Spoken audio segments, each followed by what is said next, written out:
வணக்கம். இது நியூஸ் ஃபர்ஸ்டின் மதிய நேர பிரதான செய்தி. உங்களோடு இணைந்து கொள்ளும் நான் தில்ஷாட் தேவதாசன். முதலில் தலைப்புச் செய்திகள்.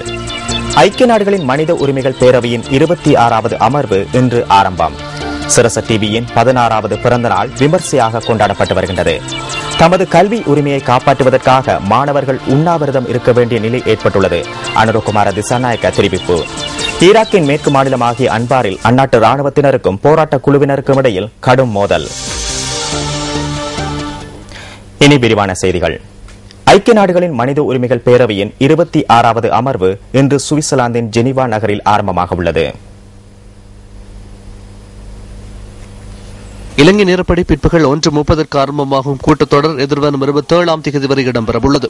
தமது பதவிக்காலம் நிறைவடைவதற்கு முன்னர் மனித உரிமைகள் ஆணையாளர் நவநீதம் பிள்ளை தலைமையில் இடம்பெறும் இறுதி அமர்வு இதுவாகும். ஐக்கிய நாடுகளின் மனித உரிமைகள் பேரவையினால் இலங்கை தொடர்பில் சர்வதேச விசாரணையை முன்னெடுக்கும் குழுவின் பட்டியல் இன்று மனித உரிமைகள் பேரவையில் சமர்ப்பிக்கப்பட உள்ளது.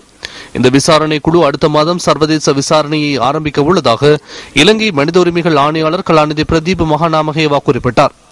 மனித உரிமைகள் பேரவையின் பிரேரணைக்கு அமைய இலங்கை தொடர்பில் விசாரணைகளை மேற்கொள்ளவிருக்கும் குழுவிற்கு 5 நியமிக்கப்பட உள்ளனர்.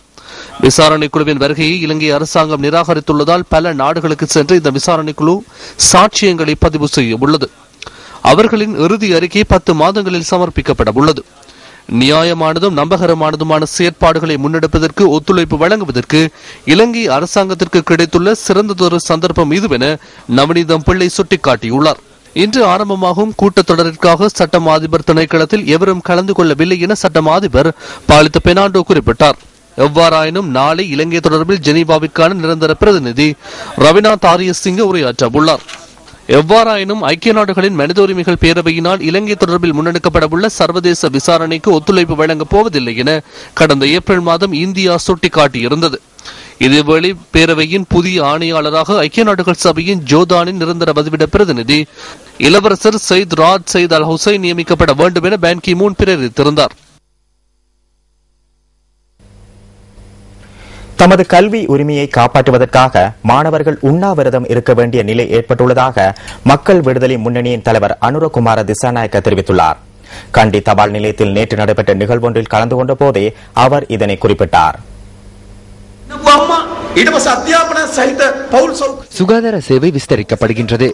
அதற்கு தேவையான கல்வி நிறுவனங்கள் நிர்மாணிக்கப்படுகின்றன.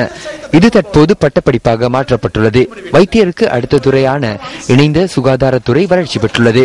இந்த துறையிலிருந்து 3 தொகுதியினர் 4 வருட பட்டப்படிப்பினை முடித்து வெளியேறியுள்ள நிலையில் 4வது தொகுதி மாணவர்களுக்கு இந்த பட்டப்படிப்பு 3 வருடங்களாக குறைக்கப்பட்டுள்ளது.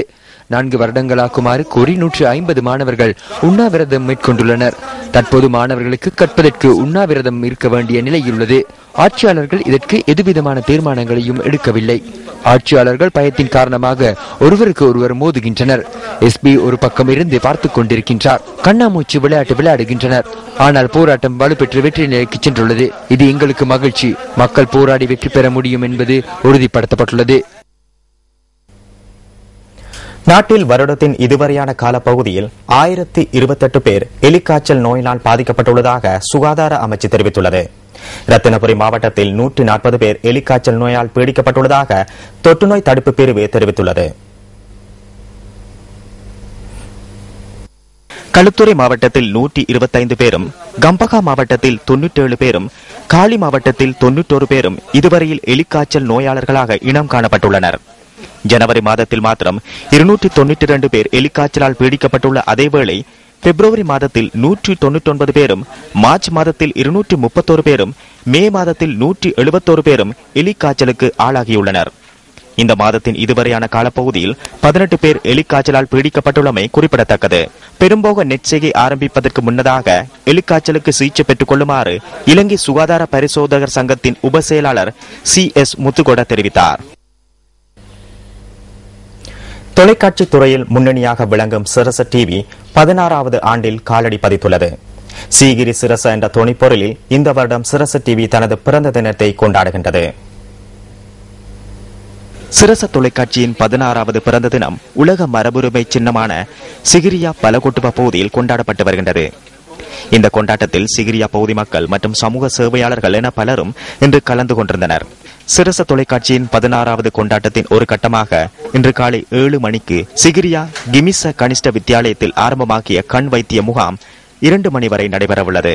இதேவேளை சிகிரியா கிமிச கனிஷ்ட வித்தியாலய மாணவர்களுக்கு சிரச டிவி சுத்தமான குடிநீர் பெற்றுக்கொள்ளும் வசதியை ஏற்படுத்தி கொடுத்துள்ளது. அமைச்சர் ஜனக பண்டார தென்னகோன் மற்றும் வரையறுக்கப்பட்ட கேபிட்டல் மகாராஜா நிறுவனத்தின் உயர் அதிகாரிகள் ஆகியோர் இதில் கலந்து கொண்டிருந்தனர். சிகிரியா டிபி தென்னகோன் மாவட்டத்தின் உள்வீதி புனரமைக்கப்பட்டு சிரச மாவட்டமாக பெயரிடப்பட்டு இன்று மக்களிடம் கையளிக்கப்பட்டது. සීගිරි කාශ්‍යපයන් මේ සීගිරි නිර්මාණය බිහි කරද්දිත් මේ සෑම තැනක්ම පිළිබඳ හොඳ අවධානයකින් මේ භූමිය ගැන හොඳ අවබෝධයකින් යුතුව මේක තනිතලා ඒ වගේම මේ වලගොඩලි සහිත ඒ වගේම ගල් මේ පර්වත මේ සෑම දෙයක් පිළිබඳවම හොඳින් සිතමින් சிகிரியாவை புனரமைப்பதற்கு தேவையான பொருட்களை கொண்டு செல்லும் வேலைத்திட்டம் இன்று நாள் முழுவதும் நடைபெறவுள்ளது. சிரச டிவியின் 16வது பிறந்த நாளை முன்னிட்டு இன்று முற்பகல் நடைபெற்ற சிரசாலிந்தைய நிகழ்ச்சியில் சிரச சூப்பர் ஸ்டார் ரியாலிட்டி நிகழ்ச்சியில் பங்கு பெற்றிய போட்டியாளர்கள் மற்றும் கலைஞர்கள் கலந்து கொண்டனர்.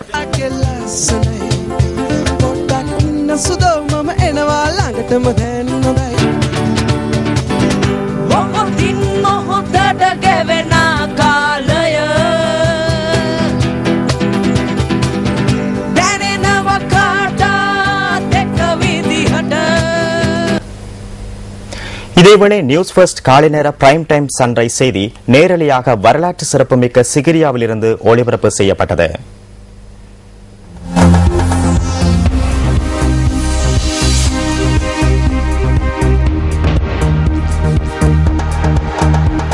ආයුබෝවන් මේ news first prime time sunrise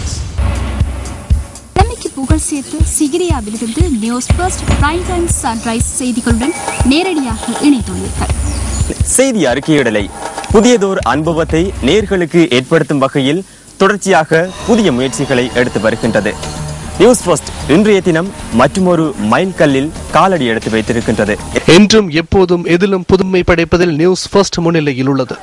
அதன் ஒரு கட்டமாக சீகிரிய குன்றுக்கு முன்னிருந்து நேரலையாக காலை நேர செய்தி ஒளிபரப்பாகியது. அது மாத்திரமன்றி மதநுட்பங்களை பயன்படுத்தி இந்த சிகிரியா கோட்டையை அமைத்ததாக வரலாறுகள் சான்று பகிர்கின்றன. சுதந்திர சதுக்கம், கொழும்பு துறைமுகம் மற்றும் கட்டுநாயக்க விமான நிலையம் ஆகியவற்றிலிருந்து நியூஸ் ஃபர்ஸ்டின் காலை நேர பிரைம் டைம் சன்ரைஸ் செய்தி ஒளிபரப்பப்பட்டவையும் குறிப்பிடத்தக்கது.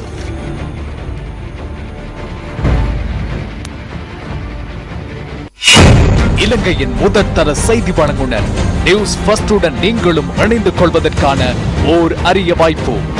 யாழ்ப்பாணம், மாங்குளம், மன்னார், தலைமன்னார், முருங்கன், மதவாச்சி, கட்பிட்டி, மூதூர், திருகோணமலை, மட்டக்களப்பு, பொத்துவில், நுவரடியா, கண்டி, பதுளை, பசறை, மாத்தளை, கேகாலை, அவிசாவளை, ரத்தினபுரி ஆகிய பகுதிகளில் உள்ள இரு பாலாரும் நியூஸ் ஃபர்ஸ்ட் சக்தி டிவியின் பிராந்திய செய்தியாளராக இணைந்து கொள்ளலாம். உங்கள் சுயவிவர கோவையில் தொலைபேசி இலக்கத்தை குறிப்பிட்டு இந்த மாதம் 15ஆம் தேதிக்கு முன்பதாக நமக்கு அனுப்பி வையுங்கள். அனுப்ப வேண்டிய ஃபேக்ஸ் இலக்கம் 0114792733. சாவகச்சேரி பகுதியில் இடம்பெற்ற பல்வேறு கொள்ளை சம்பவங்களுடன் தொடர்புடைய ஒருவர் கைது செய்யப்பட்டுள்ளார். சந்தேக நபர் நேற்று மாலை கைது செய்யப்பட்டதாக போலீஸ் ஊடகப் பிரிவு குறிப்பிட்டது. கைதான சந்தேக நபரிடம் இருந்து கொள்ளையிடப்பட்ட பணம் மற்றும் நகைகள் போலீசாரினால் கைப்பற்றப்பட்டுள்ளன. சந்தேக நபரை சாவகச்சேரி நீதிமன்றத்தில் ஆஜர்படுத்துவதற்கான நடவடிக்கைகள் முன்னெடுக்கப்பட்டுள்ளன. மேலதிக விசாரணைகளை சாவகச்சேரி போலீசார் முன்னெடுத்து வருகின்றனர்.